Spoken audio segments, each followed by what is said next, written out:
যাত্রী বিমান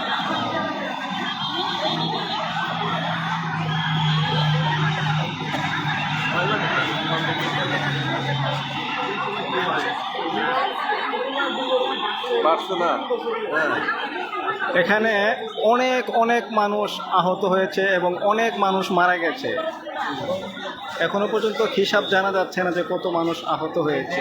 আমার চোখের সামনে দিয়ে শত শত বাচ্চার শরীর ক্ষত বিক্ষত হয়ে গেছে। আমি কিছুক্ষণ আগে আরেকটি লাইভ করেছিলাম, ওই লাইভের মধ্যে সব কিছু দেখানো হয়েছে। আমি এখন মানুষের প্রচুর ভিড়, এজন্য বিমানের কাছে যাইতে পারতেছি না। যে জায়গায় বিমানটি পড়েছে এর মোটামুটি বেশ কিছুক্ষণ দূরত্ব থেকে আমি এখন লাইভ করছি। প্রচুর মানুষ, আপনারা দেখুন, মানুষের জন্য ভিতরে যাওয়া সম্ভব হচ্ছে না, তাই আমি একটু দূর থেকে লাইভ করতেছি। এটা হচ্ছে ঢাকার উত্তরা দিয়াবাড়িতে মাইলস্টোন কলেজে বিমানটি বিধ্বস্ত হয়েছে, একটি যুদ্ধ বিমান। কিছুক্ষণ আগে হেলিকপ্টার দিয়ে মাইলস্টোনের ভেতর থেকে অনেক মানুষকে হসপিটালে নিয়ে যাওয়া হয়েছে।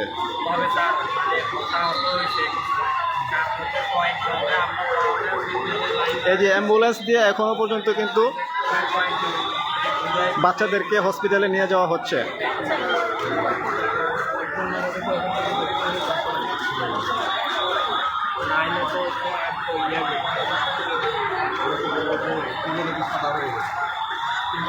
এখানে অনেক মানুষ, হাজার হাজার মানুষ, এত পরিমাণ মানুষ যে বিমান পর্যন্ত পৌঁছানো সম্ভব হচ্ছে না এখন।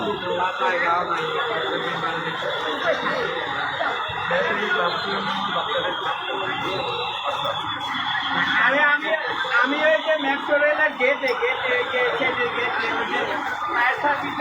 বড় গাড়ি আছে না, পানিটাতে স্বজনদের আহাজারি ছাড়া এখানে আর কিছুই দেখতে পাচ্ছি না।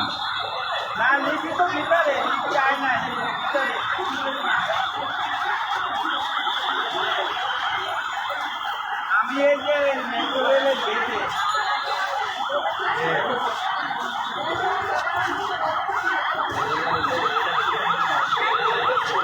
ঘটনাস্থলে যাওয়া এখন সম্ভব হইতেছে না। আমি চেষ্টা করেছি ওই জায়গায় যাওয়ার জন্য, কিন্তু ওখানে যাওয়া কোনোভাবেই সম্ভব হচ্ছে না। কি পরিমাণ মানুষ আপনারা দেখতে পাচ্ছেন। আচ্ছা, কোন সাইডটা? ওই সাইডটা। আমিও তো ওই মেট্রো রেলের যে অফিস আছে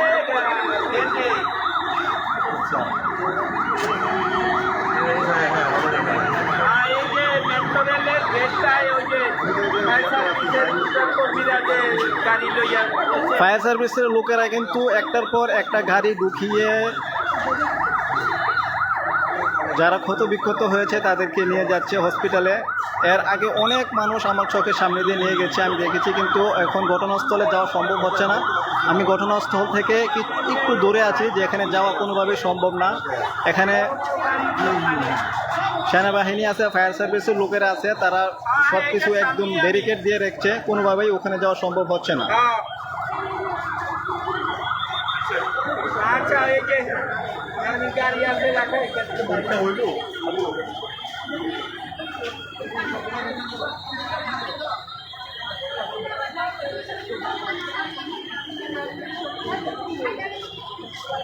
এই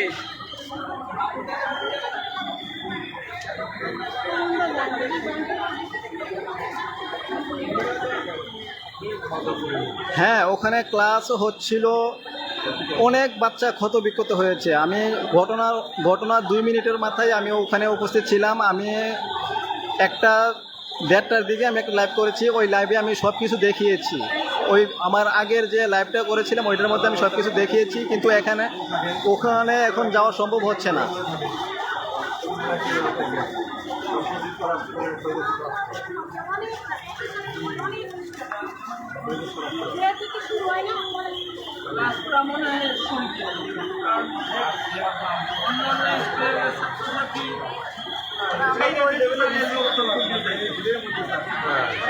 লক্ষ লক্ষ মানুষের ভিড়, সামনের দিকে আগানো কোনোভাবেই সম্ভব না। উত্তরা দিয়াবাড়িতে মাইলস্টোন কলেজের ছাদের উপরে বিমান বিধ্বস্ত হয়েছে। যে স্কুলটার উপরে বিমানটা বিধ্বস্ত হয়েছে সেখানে বাচ্চারা ছিল, অনেক বাচ্চা আহত হয়েছে এবং অনেক বাচ্চার ক্ষত বিক্ষত হয়েছে, যে বাচ্চাগুলো আমার চোখের সামনে দিয়ে নিয়ে গেছে। ওই সময় আমি দেখিয়েছি একটা লাইভ অনুষ্ঠানে, কিন্তু এখন আমি ওখানে যেতে পারছি না আর দেখাইতেও পারছি না, এর জন্য আমি দুঃখিত।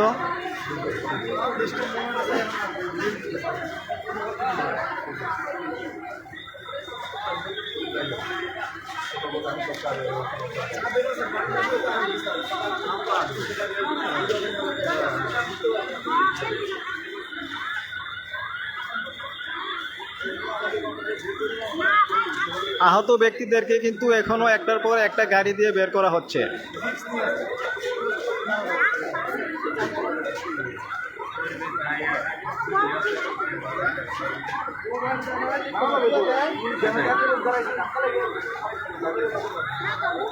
খুবই মর্মান্তিক একটি দুর্ঘটনা ঘটেছে, যেটা দেখার জন্য কখনোই প্রস্তুত ছিলাম না। কিছুক্ষণ সময়ের জন্য মনে হচ্ছিল আমি যেন স্বপ্নের জগতে আছি। যেগুলো দেখছি, বাস্তবে দেখছি, কোনোভাবেই নিজের চোখকে বিশ্বাস করতে পারছিলাম না।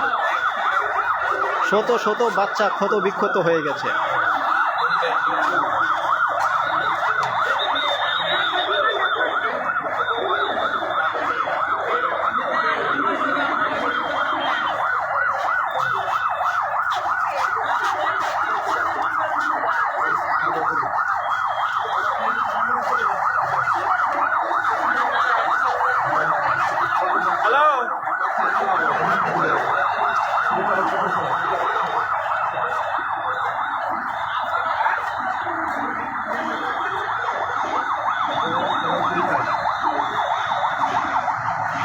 প্রত্যেকটি বিমান ল্যান্ডিং করার সময় কিন্তু এই জায়গাটা দিয়ে যেতে হয়।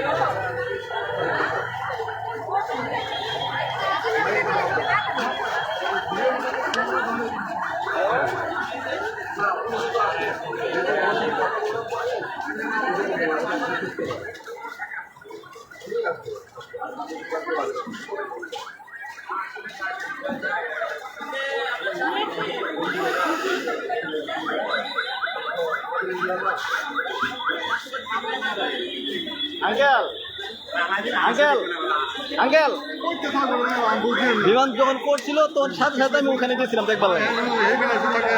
আপনার তো লোকজন কই নুসাদ কো কোন খোঁজখবর ভাগ আছে না? কোন খোঁজখবর ভাগ আছে না এখনো? টেনশন করেন আল্লাহ বাসা অনেক টাকা অনেক আমি জানাচ্ছি বুঝতে কোন খোঁজখবর ভাগ আছে না এখনো? আগে যারা আছে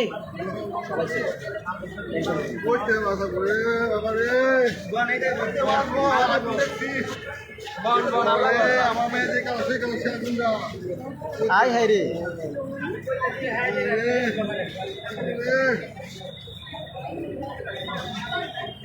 মোবাইল কি বন্ধ করে গেছে না সাথ নাই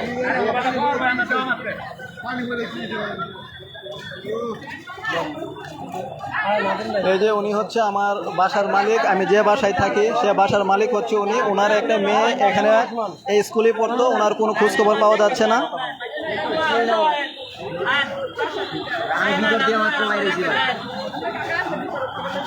খবর নাই নাই ভালো শুনেন নাকি না বাইরে? আমি এই দিন মেট্রো থেকে নামার পরে রিকোয়েস্ট করছে প্রায় 10-15 মিনিট পর ওই দিক থেকে আসতে লাগে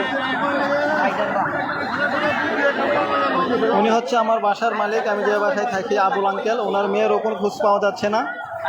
ওনার মেয়ের নাম হচ্ছে নুসরাত।